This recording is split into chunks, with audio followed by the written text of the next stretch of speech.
Halo teman-temanku semuanya, dimanapun kalian berada, semoga tetap selalu sehat dan sukses selalu. Kembali lagi bersama saya di channel kebanggaan kalian, Happy Family MDR. Channel yang membahas tentang bisnis, keluarga, motivasi, dan inspirasi. Topik kali ini kita akan ngobrol bareng kembali tentang bisnis sembako, di mana saya akan membahas bagaimana caranya mengambil keuntungan di dalam usaha sembako. Tapi sebelum lanjut ke pembahasannya, buat kalian yang baru mampir di channel ini, silahkan klik tombol subscribe-nya, nyalakan juga tombol loncengnya, supaya kalian mendapat notifikasi setiap kali saya update video terbaru. Bisnis sembako adalah bisnis yang tidak ada jangka waktunya, tidak ada waktu ngetrennya, atau tidak ada waktu di mana bisnis sembako itu akan menurun.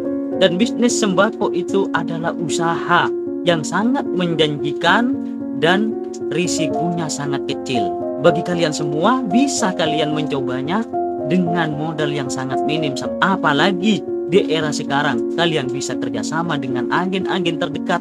Kalian bisa kerjasama dengan supplier-supplier yang sudah ada. Kalian bisa tempo, udah banyak banget caranya agar modal yang kalian keluarkan semakin minim. Dan seperti pembahasan sebelumnya, bisnis sembako itu ada dua macam, ada grosir, ada eceran. Dan pada saat ini saya akan membahas keuntungan ketika kalian melakukan bisnis sembako dengan mengecer.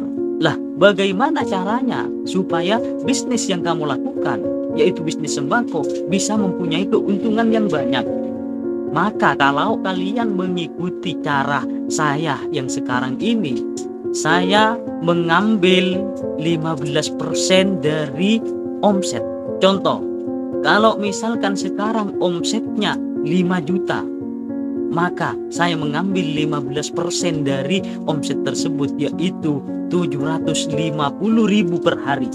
Coba sekarang kalian hitung 750.000 kali 30 hari, maka kalian sudah mendapat untung atau penghasilan 22.500.000 rupiah. Itu dalam satu warung, satu bisnis.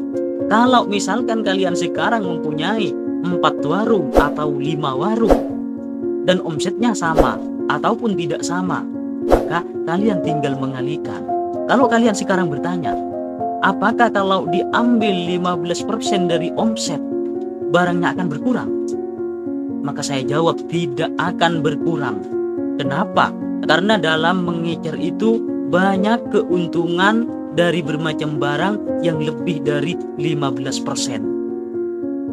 Ada yang sampai keuntungannya 20%, kayak teh pucuk, beras, dan sebagainya.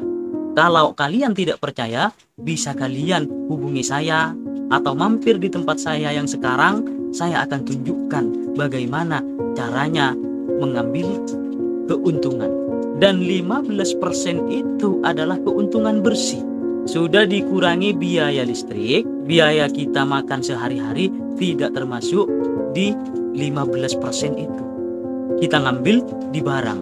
Artinya yang 15% keuntungan tersebut adalah keuntungan bersih. Menjanjikan bukan? Sangat menjanjikan sekali. Intinya, kalau kalian sekarang melakukan bisnis sembako, jangan cuma mengambil keuntungan 5%. Kalau kalian cuma mengambil keuntungan 5% dari omset per hari, itu terasa sedikit. Kerjanya yang banyak tapi keuntungannya sedikit. Artinya jangan terlalu banyak menumpuk barang. Karena logikanya seperti ini, kalian butuh barang apa butuh duit? Kalau kalian butuh duit, maka jangan menyimpan barang, simpan duitnya. Yang terpenting di dalam bisnis sembako itu, kebutuhan pelanggan, kebutuhan konsumen tetap ada, walaupun tidak terlalu banyak menyetok. Itu teorinya kalau di dalam bisnis sembako secara mengecer. Sama seperti warung ini. Ini warung baru mulai, omsetnya 4 juta. Maka setiap hari saya ambil keuntungannya 15%, yaitu 600.000. Keuntungan bersih itu 600.000. Maka kalau dikali 30 hari 18 juta. Itu sudah menguntungkan dalam satu warung.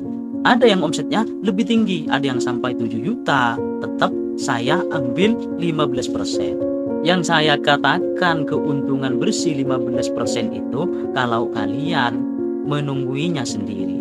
Tetapi jika warung kalian sudah dialihkan kepada orang lain, seperti saya ketika sudah sebulan atau 2 bulan, saya alihkan kepada orang lain untuk menungguinya, maka harus dicabut gaji karyawan kalian terlebih dahulu. Kalau 5 juta ya 18 juta dicabut 5 juta, tinggal 13 juta. Masih banyak kok. Jadi begitulah cara mengambil keuntungan di dalam warung sembako. Jangan terlalu kecil mengambil keuntungan supaya kalian lebih semangat lagi untuk bekerja. Kalau sekarang kalian mau mencobanya, dipersilahkan. Setelah sukses satu warung, kalian bisa buka kembali satu warung yang lain. Dan usaha sembako ini tidak ada putusnya. Terus sampai selamanya. Sampai ke anak-anak kalian, cucu-cucu kalian masih bisa diwariskan terus. Karena yang kita dagangkan adalah kebutuhan pokok setiap hari. Jadi tidak akan ada putusnya. Dan risikonya sangat sedikit. Jadi kalau kamu mau berbisnis, maka ambillah keuntungannya yang banyak, tetapi risikonya yang sedikit. Agar kalian tidak mudah menyerah. Oke teman-teman, inilah sekilas penjelasan dari cara mengambil keuntungan di warung sembako. Semoga bermanfaat dan semoga kalian sukses dan tetap sehat. Terima kasih. Bertemu kembali di video selanjutnya.